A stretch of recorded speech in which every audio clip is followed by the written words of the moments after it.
আসসালামু আলাইকুম, সবাই কেমন আছেন? আজকে আমি বাইলা মাছ এবং ছোট ছোট বাইলা মাছ সুন্দর করে কেটে ধুয়ে নিয়েছি। পেঁয়াজ দিয়ে আমি পোড়া পোড়া করবো। আসলে বাইলা মাছ পেঁয়াজ দিয়ে পোড়া পোড়া করলে খেতে কিন্তু অনেক মজা হয়। পেঁয়াজটা আমি একটু বেশি করে দিয়েছি, কাঁচামরিচ দিয়েছি। ছোট মাছ বলতে একটু কাঁচামরিচটা বেশি করে দিলে একটু ঝাল ঝাল হলে খেতে কিন্তু অনেক মজা হয়। এখানে আমি লবণ দিয়ে দিলাম, কাঁচামরিচ কেটে দিয়েছি দেখে এখানে আমি কিন্তু মরিচের গুঁড়াটা অল্প করে দেবো। হলুদের গুঁড়া দিয়ে মরিচের গুঁড়াটা অল্প একটু দিলাম আমি। এখানে একটু আমি জিরার গুঁড়া দিলাম।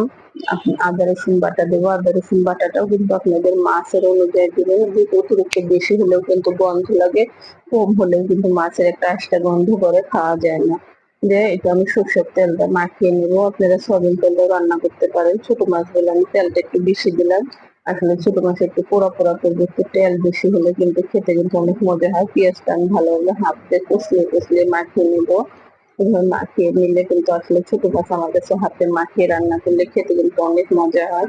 আপনাদের কাছে কেমন লাগে তা তো আমি বলতে পারবো না, সবার মুখে রুচিটা এক হয় না।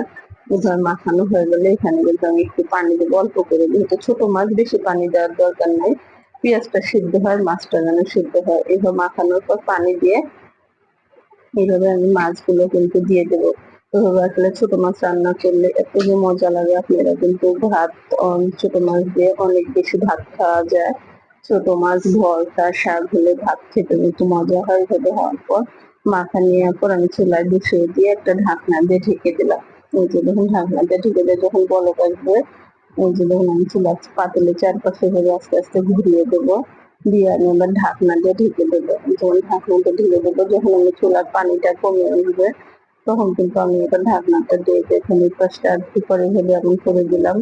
যেহেতু আমি এটা একবারে পোড়া পোড়া করে নেবো, এই পর্যায়ে যখন আমার মাছটা যখন এবার তেল বেরিয়ে আসবে, নিচটা হালকা হালকা একটু পুড়ে পুড়ে যাবে, তখন কিন্তু খেতে কিন্তু অনেক মজা হবে। যেন আমি চুলা থেকে নামিয়ে নিয়েছি, কত সুন্দর লাগতেছে ভাত। আপনাদের কাছে আমাদের ভিডিওটি ভালো লাগলে আমাকে একটু লাইক দিয়ে আমার পেজটি ফলো দিয়ে দিবেন।